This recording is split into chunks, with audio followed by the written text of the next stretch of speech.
Fact that over the last couple of days, the Trump administration has put forward a series of announcements that I'm sure they can't actually back up as a way to appeal to his base. And that includes threats of raids and deportation throughout this weekend. That included the rollback of rights for transgender people in healthcare. And I think that is going to be, in fact, there's like even parades around the country. He tried to do something on Juneteenth, which he had to back away from. So I do think that it is important for us to make sure that we're standing strong and against the Trump administration's policies and his attempt to,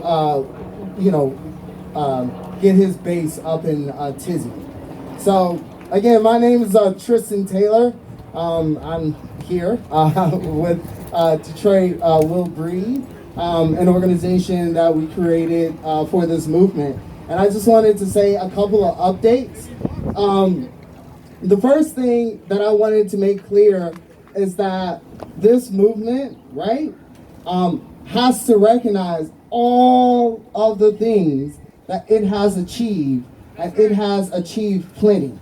Because I know we're out in these streets day in and day out, and sometimes it can be hard to take stock of what we've achieved and ask ourselves, but what have we actually done? What are we actually doing? And just briefly, one of the things that's the most important thing that we're doing is changing the fundamental conversation that's happening about policing in the United States and around the world. The fact that we are actually and aggressively and successfully challenging the militarization and heavy funding of police departments, I think is absolutely phenomenal. Because 2 weeks ago, no one would have thought it was possible. That's right. Yeah. 2 weeks ago, they wouldn't have thought it was possible to force a prosecutor in Minnesota to not only increase the charges against a racist cop killer, a murderer, a racist murderer who had a badge, but also to arrest the 3 accomplices to that murder as well. I think the movement achieved that. That's right. But I would say the movement achieved the moratorium on evictions throughout the state.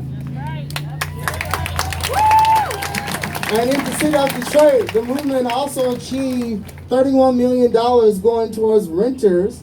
That had been an ask of housing rights advocates for the past 2 months. So the movement is so powerful that it achieves things that aren't even in its direct periphery, right?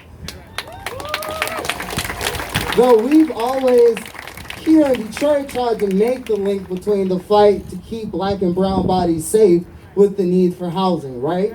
So I think we've been able to achieve a great deal in all of the days that we've been out here. And I know some people are tired, myself is tired. I ask myself, oh man, like, are we gonna do this every day? Like, how can we sustain this? Should we make this like weekly? Like, what should we do?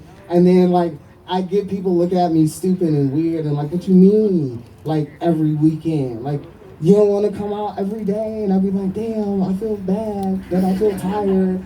But like, when we said that our power is in the streets and people don't want to let that go, that's the right thing. That's the right thing. So that means we have to be in these streets every day that we can. But I also think that means that we should be able to plan ahead in the future as well, what we do on some of those days. So I have 2 proposals to put forward. The first proposal is next Saturday at 4 o'clock. We're still working on the time, but we want to do a public tribunal on the racist police brutality that was experienced against that happened against protesters by DPD. Right. Okay. Because we think that it's time to tell the truth, and the only way the truth is going to be told is if we tell it ourselves. And I think it's a testament to the strength of the movement that we can even have our own tribunal, right, to make sure that the truth is out, because we know that the courts aren't the places where we get justice. Those are the places that give us injustice too often, right? And so That's why we have to have these public tribunals because it is the masses in action way of making sure the truth is told and that we have justice, okay? The other thing is, I think we actually have a real shot of making these demands that we presented to the city a reality. And let me tell you why I think that. It is because yesterday, City Council did a last minute move to extend the contract of DataWorks for their facial recognition program. That contract wasn't supposed to be voted on until next month. And so what they're trying to do is cut us off at the path and get it before like we have a chance to intervene. So we have 2 flyers that we will be passing out today that are on their way. One of the flyers is telling people about the public tribunal and what's so important about it. And the other one is calling on people to like give holy hell to every city council person and telling them, do not approve that contract for facial recognition. It's a racist program. It's just wasteful.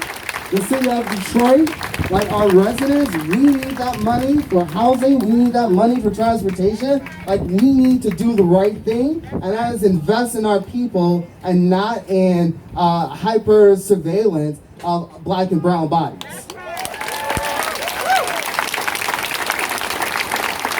And I'll just put this out there because we might have to, because the city council meetings are going to be on Zoom, and so we may have to Monday. You know, there was some protests that happened outside of Mayor Mike Duggan's Manugian house. We may have to say hi to some of these city council people on Monday, just to say what's up. Since we can't go to where you normally are in city council, we just wanted to be neighborly and remind you of the power of this movement and who you need to be responsible to and for, okay? So we're working on those details and plans, and we'll shoot that out as soon as we possibly can.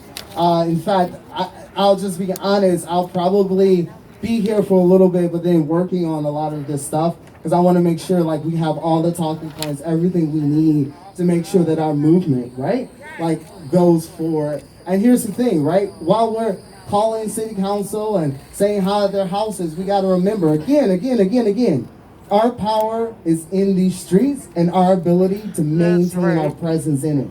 So whatever people say do, if it takes you off the streets, it's the wrong thing to do, okay? Okay. That's just true. And so that's really all I had to say in terms of updates for the movement. And I'm just really grateful that we're able to maintain this spirit and hope in the next couple of days we can win, because I think we can win so much, y'all. I think we have the power to achieve so much, and we want to make sure that we're organizing to maximize our impact like in Detroit and be part of this national movement that's fighting for real change. So I appreciate you guys for being patient. I know we got some more speakers, and I know people are going to be up and ready to march soon, which is great. But yeah, I think this is a great time to be part of a movement, and I think we have to understand, just again, we have so much power, we have achieved so much, and we can achieve even more. And I just really want people to understand that and to feel that we are not marching in vain. All right, y'all? All right, thank you.